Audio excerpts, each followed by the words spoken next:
esa hora de acercarnos a tu palabra. Te pedimos sabiduría para entenderla. En mi caso, ser un instrumento para que tu iglesia escuche palabra de ti, Señor, y que salgamos este día fortalecidos de este espacio santo.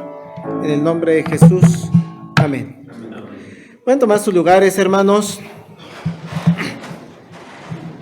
Hermanos, sí he de comentarles, hoy es un día muy difícil para predicar, porque podría abrir la Biblia, preparar una predicación bíblica con base en alguna historia de algún personaje, algún pasaje en específico, algún salmo, pero sin mencionar nada de lo que el día de hoy está ocurriendo en estos momentos a nuestro alrededor, en la ciudad y en el país.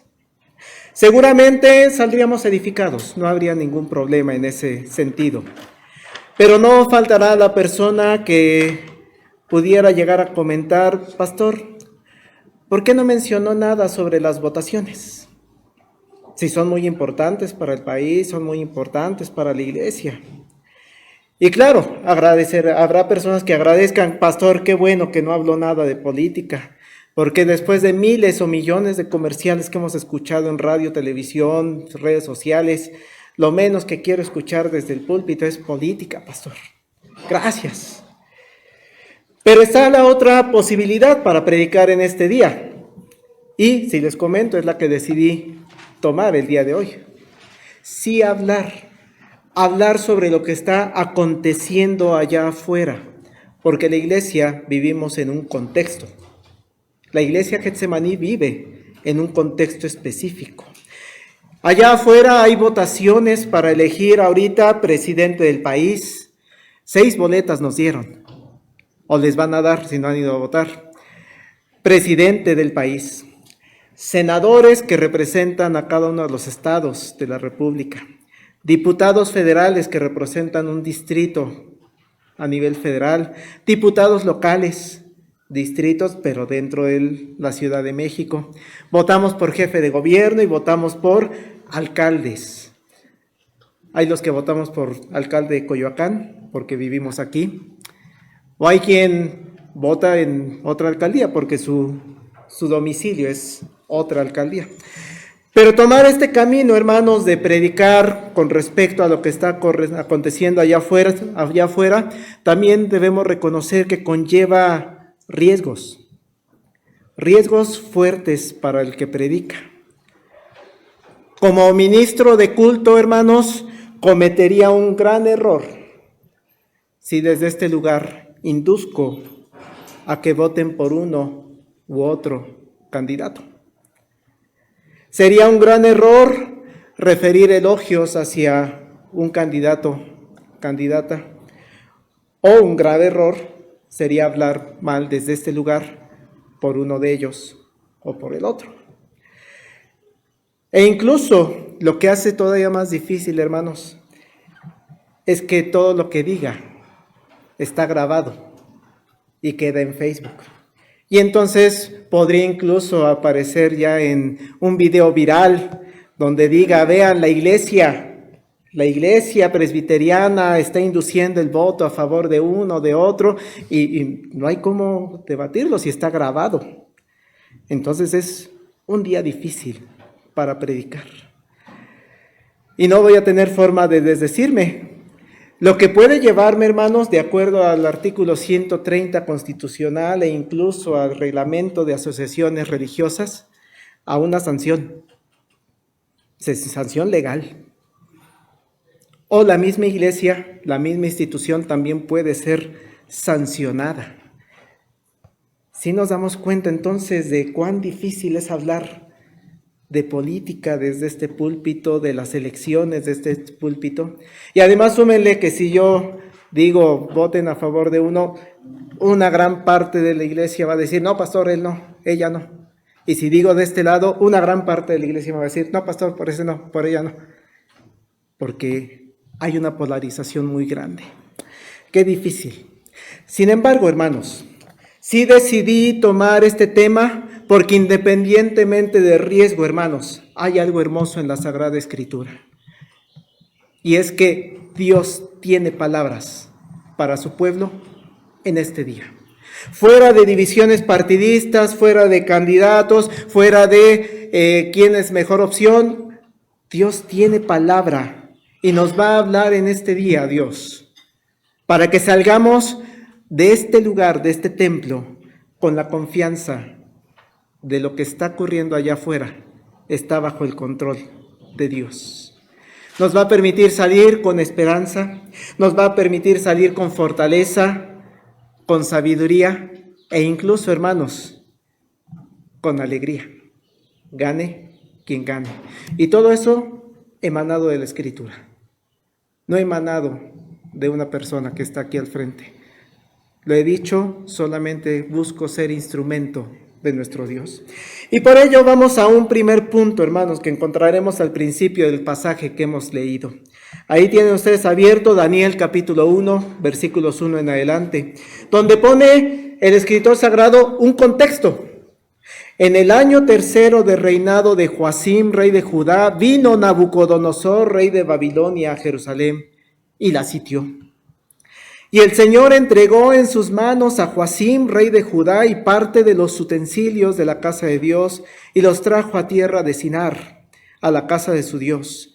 Colocó los utensilios en la casa del tesoro de su Dios, y dijo al rey a Aspenaz, jefe de los eunucos, pongámosle nombre de su miembro de su gabinete, que trajese de los hijos de Israel, del linaje real de los príncipes, muchachos, en quienes no hubiese tacha alguna, de buen parecer, enseñados en toda sabiduría, sabios en ciencia y de buen entendimiento, e idóneos para estar en el palacio del rey, y que les enseñase las letras, la lengua de los caldeos. Entre estos estaba Daniel, Ananías, Misael, Azarías, de los hijos de Judá. Lo primero, hermanos, que debemos observar es que el pueblo de Dios, el pueblo de Israel, el pueblo elegido por Dios desde la época de Abraham, y más adelante, la iglesia de Cristo, si empezamos a pensar también en ese ámbito, no viven en una burbuja. El pueblo de Israel no vivía en una burbuja, sino que el pueblo de Israel vive y está inmerso en un contexto político. Hay alguien que gobierna políticamente, hay una estructura política en este tiempo, pero también viven en un contexto militar. Está hablando de guerra, está hablando de invasiones, de llevarse cautivos de un pueblo al otro, y viven en un contexto cultural, donde los que son deportados, son llevados a un nuevo territorio, tienen que conocer una nueva forma de vivir. Así que la iglesia, el pueblo de Dios, no vivimos fuera de los contextos, no vivimos en burbujas. Para la época de Daniel hay un rey que gobernaba Judá, pero no es solamente el rey de Judá. Vemos a lo largo de la historia de Israel que hay otros reyes alrededor, con otras creencias, con otros dioses, con otros intereses. Se menciona en este caso, en este periodo de la historia, a Nabucodonosor, rey de Babilonia. Y en ese momento, este rey de Babilonia se está convirtiendo en el más grande rey para esa época. Un rey de enorme poder, un rey que tiene un imperio enormemente grande, que no va a tener precedente para la época de Daniel. Es impresionante, hermanos, y siempre me pone bastante melancólico cómo se describe la conquista de este rey a la ciudad de Jerusalén. Vean por favor, si tienen sus Biblias, Segundo de Reyes 25. Cómo entró este rey poderoso, grande, a la hermosa ciudad de Jerusalén. Es atroz la descripción. Segundo de Reyes 25, los primeros versículos. Aconteció a los 9 años de su reinado, en el mes 10, a los 10 días del mes, que Nabucodonosor, rey de Babilonia, vino con todo su ejército contra Jerusalén y la sitió. Ok, hasta ahí no hay problema. La rodeó con todo su ejército y levantó torres contra ella alrededor, porque recuerden que hay muros. Y estuvo la ciudad sitiada hasta el año 11 del rey Sedequías. A los 9 días del cuarto mes prevaleció el hambre en la ciudad, hasta que no hubo pan para el pueblo de la tierra. Ahí en lo personal ya empieza cosas duras, hambre. Me suena un poco lo que hicieron los españoles aquí en Tenochtitlan también, ¿no? Cerraron el camino de la comida. Sigue diciendo el escritor, abierta ya una brecha en el muro de la ciudad. Imagínese si usted estuviera adentro y de repente ya ve que abrieron ese muro y empiezan a entrar los de Nabucodonosor, el ejército de Nabucodonosor. Sigue diciendo, huyeron de noche todos los hombres de guerra por el camino de la puerta que estaba entre los dos muros, junto a los huertos del rey, estando los caldeos alrededor de la ciudad, y el rey se fue por el camino del Arabá. Patitas, ¿para qué te quiero, no? Y se fueron los soldados. Imagínense el pueblo. Si se fue la gente de guerra, si se fue el rey, imagínense el pueblo. Más adelante, verso 8, por favor.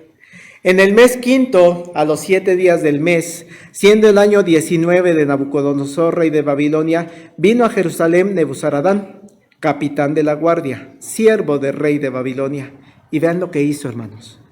Quemó la casa de Jehová y la casa del rey, y todas las casas de Jerusalén, y todas las casas de los príncipes quemó a fuego. Qué impresionante ver la ciudad en ese día, ¿no? Si aquí hemos visto que prenden fuego a la puerta del Palacio Nacional y nos impresionamos y la apagan rápido. Ahí en el edificio donde trabajo prendieron también fuego a la puerta en una manifestación. Es impresionante. Vean la descripción.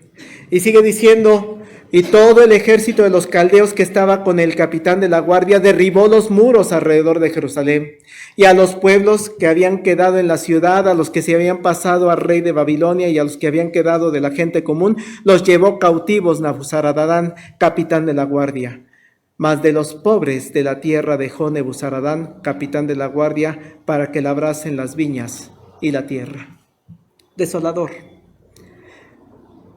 La iglesia, el pueblo de Dios, hermanos, no vive ajeno a lo que pasa alrededor.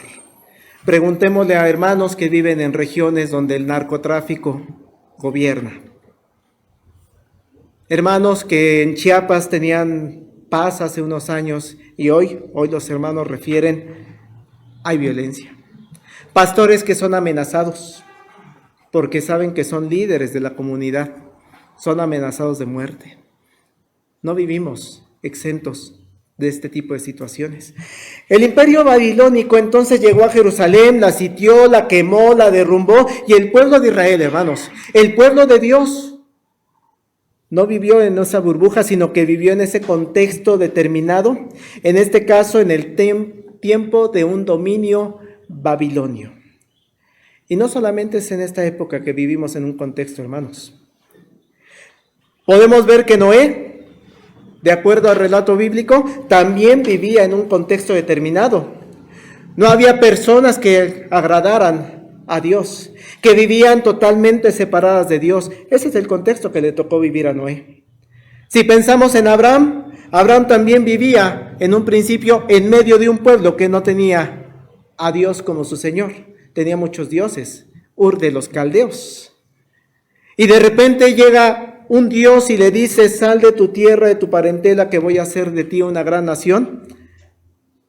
Qué difícil para Abraham dejar el contexto en donde había crecido, donde pensaba tal vez, pues esto es lo normal, tener muchos dioses, y de repente le habla un Dios y le dice, salte. Qué enorme fe muestra Abraham. Eso es lo que le cuenta por justicia, dice la Escritura, ¿no? Que le creyó a ese Dios. Lo mismo podemos decir el contexto que le tocó vivir, por ejemplo, a Moisés. Le toca vivir la época de esclavitud. Claro, mientras Moisés está en aprendiendo y siendo educado en la corte de Faraón, ¿no? Y le toca vivir que mata a uno de los egipcios, tiene que huir porque lo quieren matar. Y después tiene que regresar para negociar con el máximo gobernante de ese tiempo, con Faraón, la libertad del pueblo. Qué difíciles contextos, hermanos. Siguiendo con la historia para la época de los jueces. Si ustedes recuerdan toda la historia de los jueces, resulta que también vemos que viven en un contexto determinado. Sí, ya entraron a la tierra prometida. Ya ocuparon el territorio que Dios les dio. Pero resulta que todavía no hay una unidad como nación. Todavía son tribus aisladas. Y entonces de repente el pueblo de los más famosos, los filisteos, los van a atacar. Y lo que tiene que pasar es que se levanta un caudillo, un líder para confrontar. Llámese Sansón, llámese Jefté, llámese Débora. Alguien tiene que confrontar cuando están siendo atacados. Contextos. El pueblo de Dios, la iglesia, vivimos en contextos.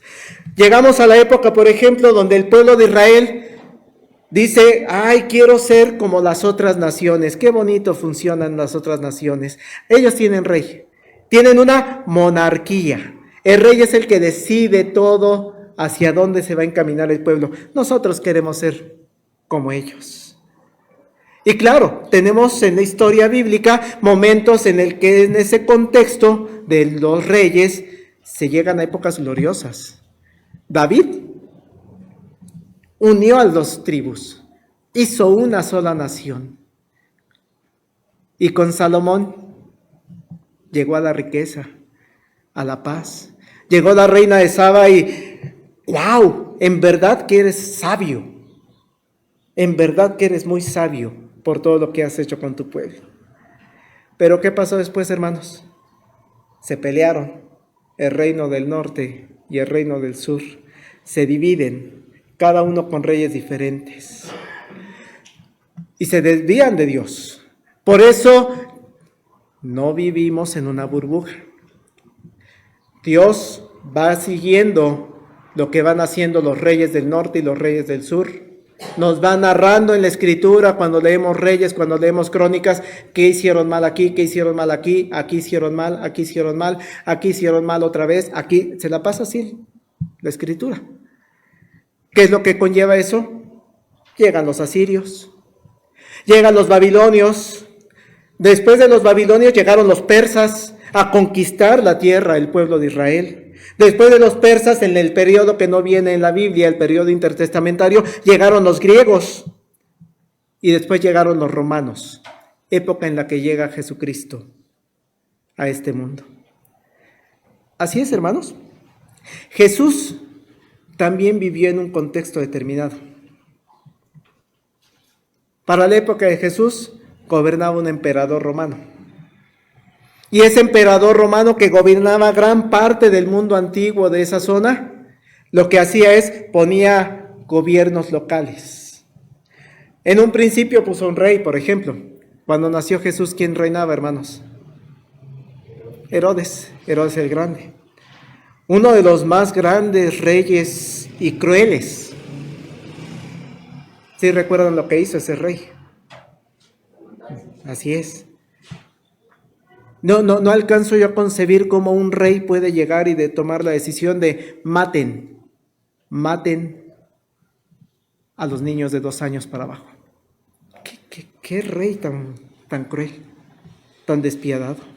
O en la época en la que es crucificado, ¿quién estaba en el gobierno? Poncio Pilatos. De hecho, así lo declaramos en el credo, ¿no? Estuvo con Poncio Pilatos. Padeció, y decimos, padeció bajo el poder de Poncio Pilatos. Así que Jesús vive en un contexto romano, que también tiene gran parte de un contexto griego, y debe llevar un mensaje de salvación Jesucristo a un contexto judío. Qué difícil para Jesús. Y eso va a conllevar persecución. Jesús fue perseguido. por los mismos líderes religiosos. Contextos, hermanos. La iglesia, el pueblo de Dios, no vive fuera de ese contexto. Y terminando con esta parte de la historia, Pablo, hermanos, ¿qué pasa con Pablo? Le toca enfrentar una persecución grande hacia la iglesia. De hecho, Pablo era perseguidor de la iglesia. Y hemos predicado, hemos platicado sobre también cómo con ese deseo de crueldad, denme permiso para ir a perseguir a cristianos, para traerlos aquí. Después se convierte, gracias a Dios. De tal suerte que cuando llega la época de Juan, la persecución es tan grande que Dios tiene que inspirar a Juan para escribir un libro de esperanza, no de miedo, para la iglesia. Porque están viviendo persecución de Nerón, de Calígula, nombres famosos también. Y escribe entonces Apocalipsis. Hermanos, el pueblo de Dios no vive separado del resto del mundo. La iglesia no vive separada de lo que acontece alrededor. Por ejemplo, cuando pensamos en la iglesia local, y para ello estamos haciendo un escrito donde tratamos de recopilar todo lo que ha vivido la iglesia Getsemaní, aquí en el centro de Coyoacán, pero nada más para que nos demos una idea, hermanos. Getsemaní, tanto cuando estaba allá en la capilla Macmutri como en la época de aquí, vivió el porfiriato, Le tocó toda la parte de Porfirio Díaz y le tocó vivir la revolución. A esta iglesia le tocó vivir la guerra cristera de los años 30. A esta iglesia le tocó vivir lo que se conoce como el milagro mexicano, que es donde la economía iba bien de los años 50 a los años 60. Iba bien la economía, había suficientes recursos para todos. Le tocó vivir a esta iglesia la época de la represión estudiantil, 68, 71 con el halconazo. Le ha tocado vivir las crisis económicas, 82, 94. Le tocó vivir el cambio de partido en el 2000. La llegada de un nuevo partido otra vez ahora en 2018. Le ha tocado vivir a esta iglesia la llegada de la luz eléctrica. Cuando se funda Getsemaní, allá por finales del siglo XIX, no había luz. El sereno todavía pasaba a prender tal vez, ¿no? Los foquitos. Le tocó vivir la llegada del teléfono. Por ahí en el libro de actas de los años 68 al 74 que revisamos, dice, estamos a probar que se ponga un teléfono aquí en la iglesia. Y me imagino teléfono de disco todavía.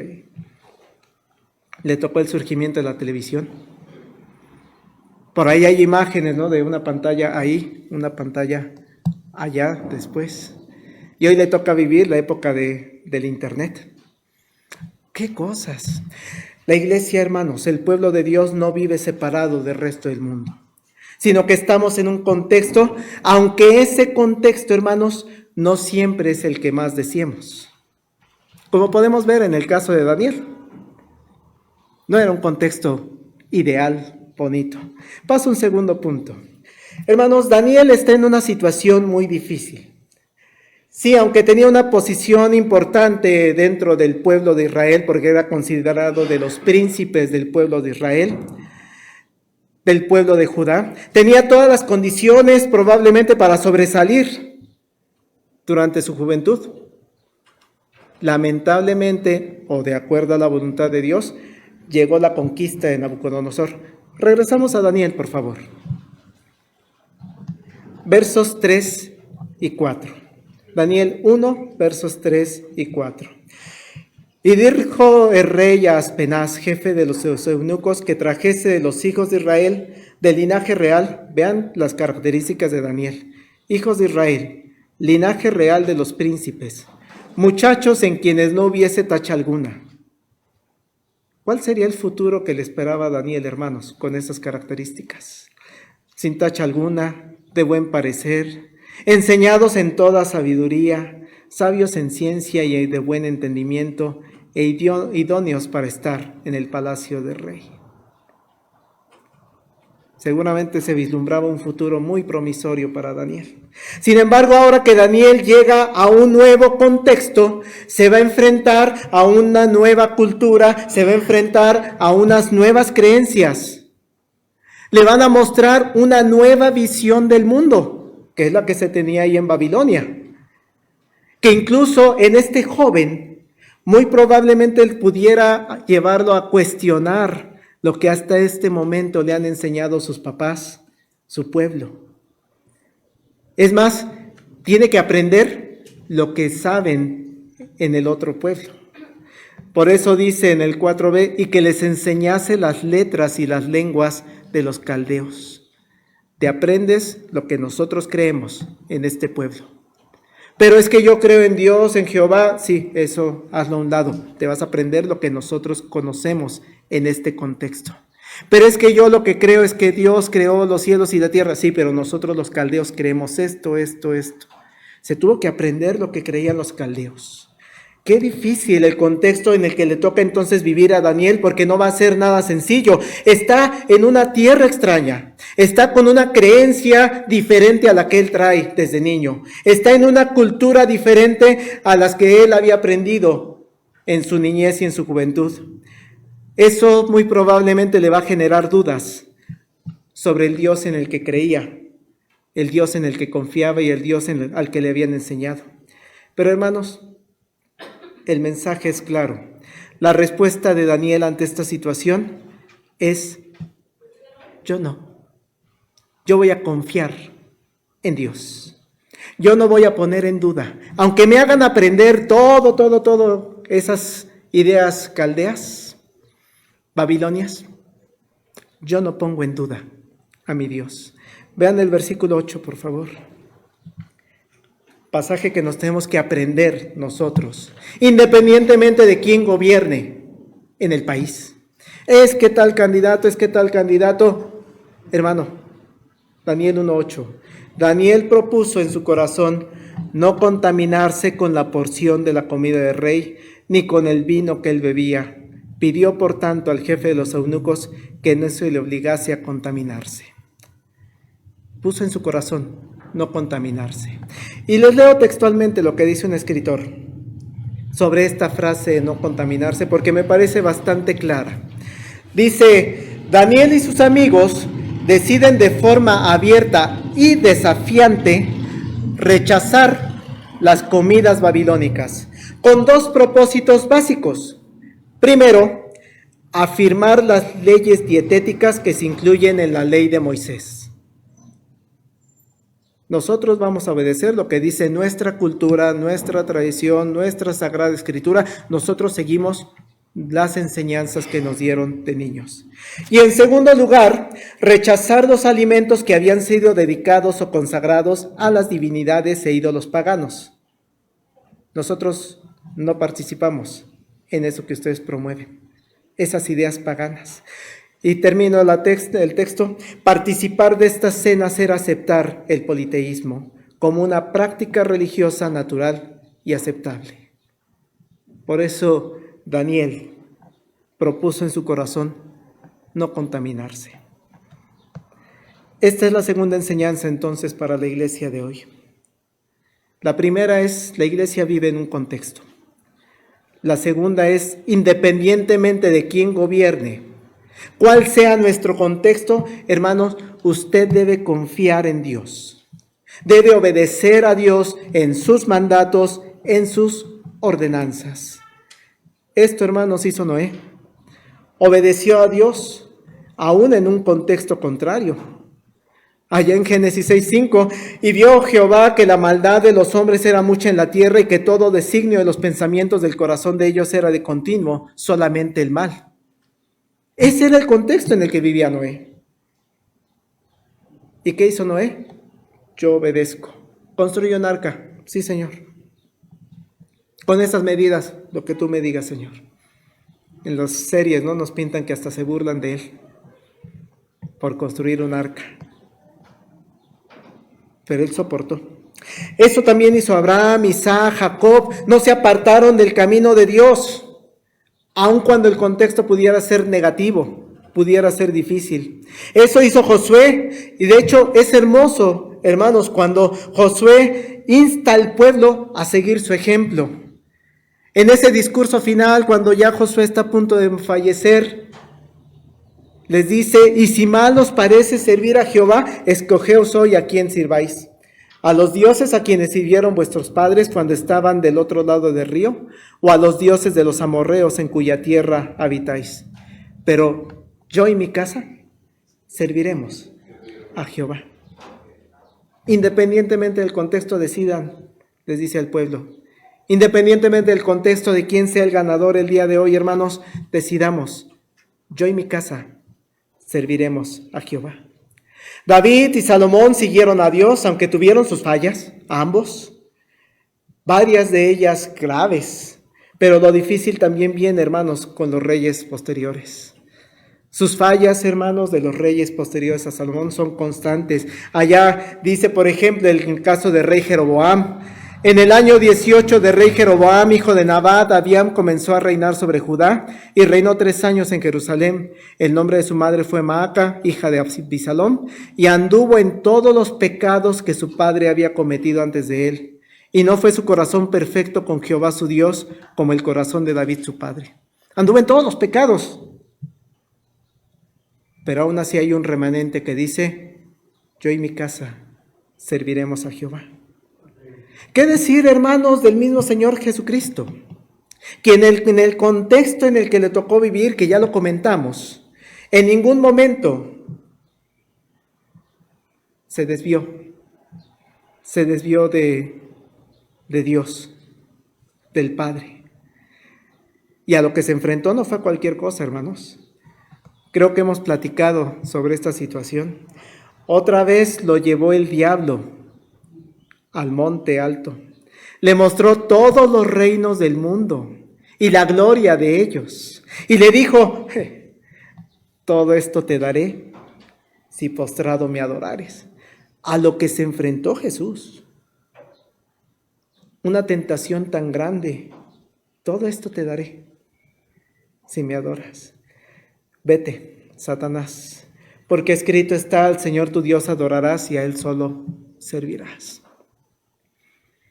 Yo y mi casa serviremos a Jehová. La iglesia de Cristo debemos responder como lo hicieron los apóstoles. En medio de una persecución, en medio de un impedimento que tenían para compartir o celebrar sus creencias. Recuerden que Pablo, Pedro, Juan se enfrentaron a las autoridades civiles porque lo estaban persiguiendo. Allá en Hechos 5:27, cuando les trajeron, los presentaron en el concilio y el sumo sacerdote les preguntó diciendo: ¿no les mandamos estrictamente que no enseñasen en ese nombre? Ese era el contexto que les tocó vivir. No puedes aquí enseñar sobre Jesús. Ya se murió, ya lo enterraron. No, resucitó. Eso es una mentira, así dice Mateo, ¿no? De que fueran y dijeran que eso había sido una mentira. No puedes hablar de eso aquí en este pueblo. Y ahora habéis llenado a Jerusalén de vuestra doctrina y queréis echar sobre nosotros la sangre de ese hombre. Responde Pedro. Y los apóstoles dijeron: es necesario obedecer a Dios antes que a los hombres. El Dios de nuestros padres levantó a Jesús, a quien vosotros matasteis, colgándole en un madero. A este Dios exaltado con su diestra por príncipe salvador para dar a Israel arrepentimiento y perdón de pecados. Y nosotros somos testigos suyos de estas cosas. Y también el Espíritu Santo, el cual ha dado Dios a los que le obedecen. Hermanos, esa es la posición de la iglesia. Independientemente de quién reine, independientemente de a lo que nos enfrentemos en el contexto, independientemente de que nos prohíban predicar el Evangelio, nosotros debemos predicar a Cristo, obedecer a Dios antes que a los hombres. E incluso me llamaba la atención, sí, señalar lo que hicieron mal. Ustedes lo mataron en una cruz. Pedro, eso no es políticamente correcto, pero es que lo hicieron. Sí, pero te vas a meter más en problemas. Sí, pero es que es lo que hicieron está mal. Qué manera tan impresionante se los dice. A quien vosotros matasteis colgándolo en una cruz. Y sí, se lo señalo. Amada hermana, hermano, independientemente de la persona que sea electa el día de hoy para gobernar el país, la ciudad, la alcaldía que nos toca, este es el llamado que nos hace Dios. Proponga en su corazón no contaminarse. Aunque traiga ideas extrañas a lo que Dios establece, confiemos en Jehová.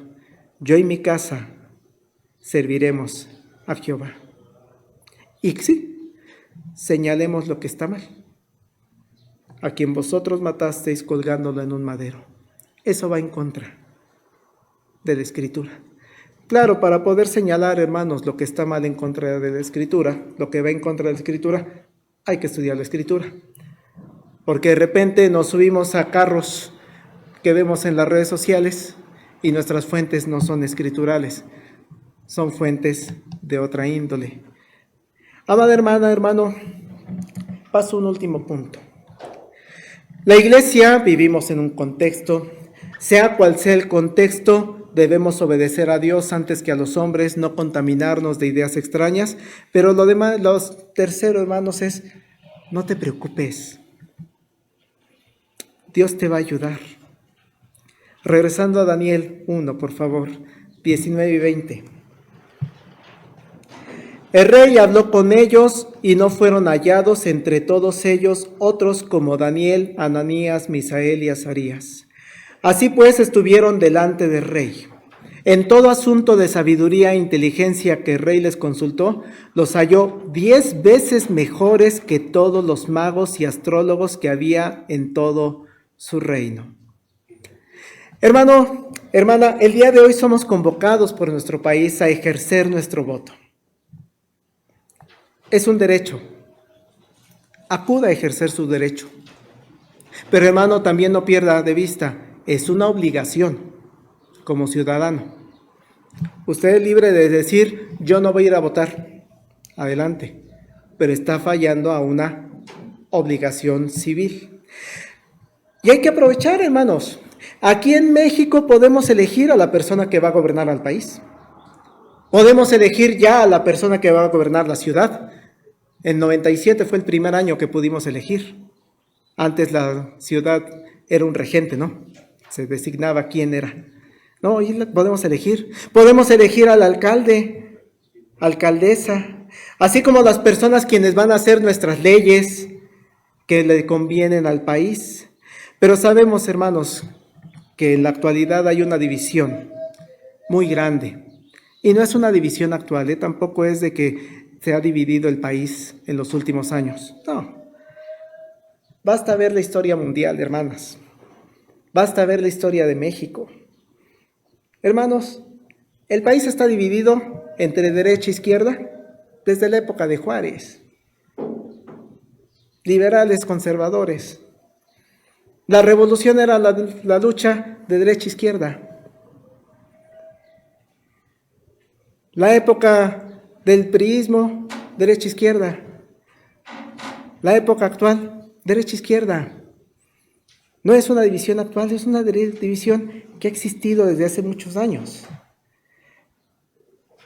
El mundo está dividido en derecha e izquierda, conservadores, liberales. En términos norteamericanos, demócratas contra republicanos, ¿no? Hay dos visiones de país, aunque ambas tienen sus matices, pero por eso dicen, hay una tercera opción. Al final de cuentas, son esas dos grandes divisiones con sus matices que tienden hacia una centralidad. Los diferentes candidatos han buscado exponer qué idea tienen y cómo las van a llevar a cabo, pero es innegable que nos han llevado a los ciudadanos a o no saber por quién vamos a ir a votar, o terminar diciendo yo no voy a ir a votar porque ninguno me convence, o incluso hay quienes llegan a una decisión de anular el voto. Válido, es tu derecho. Solo quiero resaltar dos cosas en este punto. La primera es, Hermano, hermana, no se angustie. ¿No sabe por quién votar? O tal vez ya fue a votar, pero como mi familiar y la otra persona a la que le tengo confianza me dice que vote por el otro, no sé si sí se lo vi lo bueno o si hice lo equivocado. Híjole, no sé, pastor, ¿habré hecho bien? Hermanos, el rey habló con ellos, no fueron hallados entre ellos otros como Daniel, Ananías, Misael y Azarías. Estuvieron delante del rey. En todo asunto de sabiduría e inteligencia el rey les consultó y los halló 10 veces mejores que todos los magos y astrólogos que había en todo su reino. ¿Cómo es el pueblo de Dios, hermanos? 10 veces mejor que todos los magos y astrólogos. La decisión que tú tomes o tomaste en la urna es sabia. Hermana, hermano, vaya a votar. Si lo hace por la derecha es porque Dios le ha dado buen entendimiento y es la opción que le convence. Si ha decidido votar por la izquierda, muy bien, porque también es la opción que Dios le ha indicado. Le ha dado un buen entendimiento para decidir su voto. El pueblo de Dios, hermanos, ese es el mensaje también de hoy. Está lleno de personas inteligentes como para poder decidir.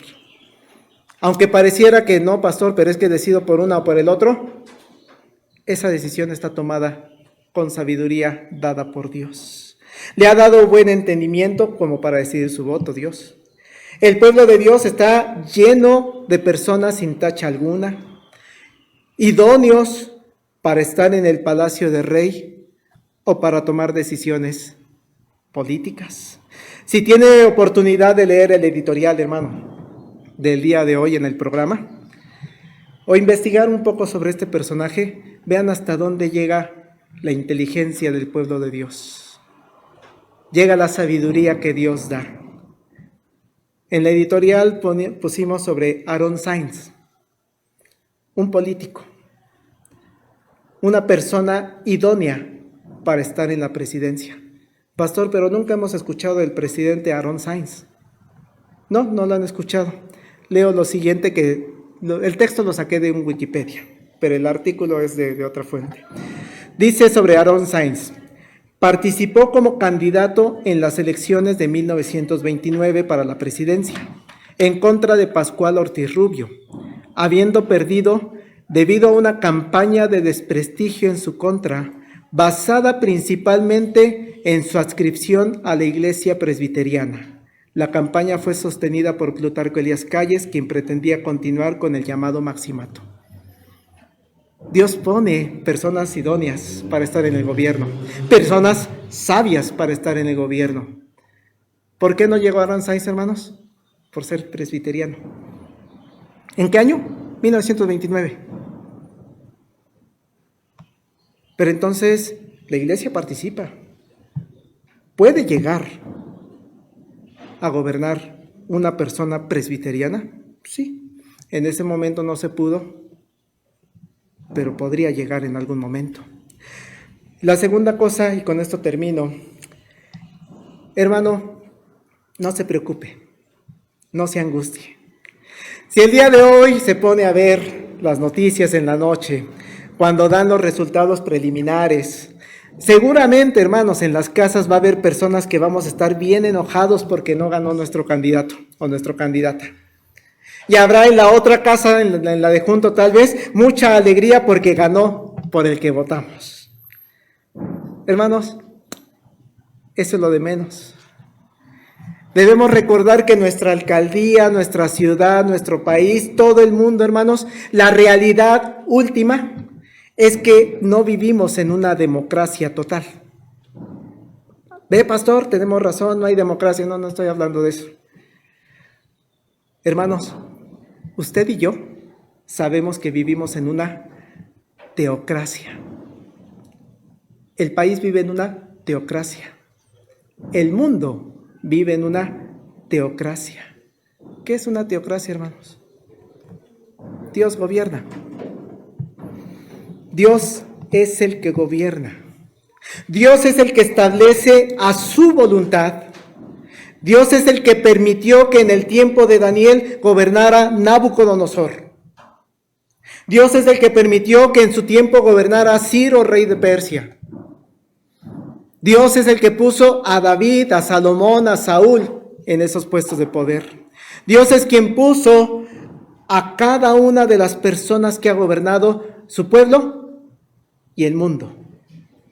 Por eso Romanos 13:1, sométase toda persona a las autoridades superiores, porque no hay autoridad sino de parte de Dios, y las que hay por Dios han sido establecidas. Hermana, no se preocupe por quién gane hoy. Sí, alégrese si ganó su candidato o su candidata, sí, entristezcase porque no ganó su candidato o su candidata, pero usted y yo hoy salimos de este templo recordando, yo vivo en una teocracia. Dios ha establecido quién gobierna. Si Dios quiere que llegue alguien que forma parte de su pueblo, como en su momento pudo haber sido Aaron Sainz, lo va a llevar a la presidencia. Si Dios no quiere que llegue a ese puesto alguien cristiano todavía, forma parte de su voluntad. El rey habló a Daniel. Ciertamente el Dios vuestro es Dios de dioses. Eso dice Daniel 2, 47 y 48. Nabucodonosor, vean lo que termina diciendo. El rey habló a Daniel y dijo, ciertamente el Dios vuestro es Dios de dioses y Señor de señores, y el que revela los misterios, pues pudiste revelar estos misterios. Entonces el rey engrandeció a Daniel, le dio muchos honores, grandes dones, le hizo gobernar de toda la provincia de Babilonia y jefe supremo de todos los sabios de Babilonia. Hermano, la iglesia va a ser bendecida, llevada a grandes niveles como fue Daniel, pero es que era Nabucodonosor y leímos cómo destruyó la ciudad de Jerusalén y era muy malo. Dios está con su pueblo. Daniel llegó a este tipo de puestos. Dios controla perfectamente a sus gobernantes. Génesis 4, 45, 8. Así pues, no me enviasteis acá vosotros, sino Dios, que me ha puesto por padre de Faraón y por señor de toda su casa y por gobernador en toda la tierra de Egipto. José. ¿Quién pone a los gobernantes? Dios. ¿Por qué llegó José? Ay, es que qué malo Dios que dejó que lo vendieran y que estuviera en una cisterna y que qué vida tan dura de José. ¿Para qué? No me enviaste ustedes acá, sino Dios que me puso por padre de Faraón y por señor de toda su casa y por gobernador en toda la tierra de Egipto. ¿Quién pone a los gobernantes, hermanos? Dios. Dice Proverbios 8, por mí reinan los reyes y los príncipes determinan justicia. Por mí dominan los príncipes y todos los gobernadores juzgan la tierra. Dios. Incluso, hermanos, los reyes que pudiéramos considerar malos. Hermano, es que Hitler, sí, muy malo. Dios permitió que estuviera. Un Mussolini, sí, Dios. Un Calígula, sí. Nada, ningún rey, ningún presidente sale del dominio de Dios, del permiso de Dios. Así que hermano, hermana, concluyo. En este día de votaciones, salga a ejercer su derecho, a cumplir con su obligación. Gane quien gane. El día de hoy nos ha recordado Dios. No te preocupes, hijo. No te preocupes, iglesia Getsemaní. Estoy en control de todo. Su iglesia vive en un contexto determinado, a veces favorable para la expresión del evangelio, a veces es desfavorable, pero independientemente del contexto en el que estamos, Dios está en control.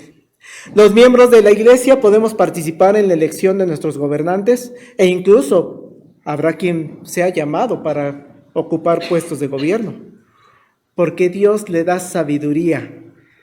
Dios le da sabiduría para elegir el día de hoy, lo que no significa que todos vamos a votar por él mismo.